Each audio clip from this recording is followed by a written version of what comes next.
Pinagagawa na nila yung crabs. Tingnan mo yung mga kamay nila. Diba? Yan. Maldita din yan. Nakala mo lang. Itong bakla. Yan na. Mag-away na yan sila ngayon. Give yung crabs. Give. Give mo yung kay bakla.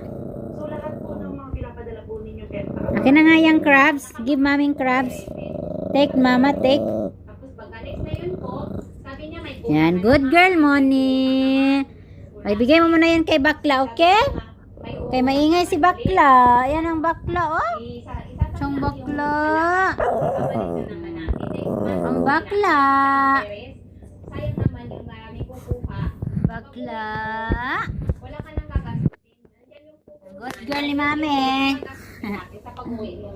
Sikip kay naglilinis pa, di pa tapos.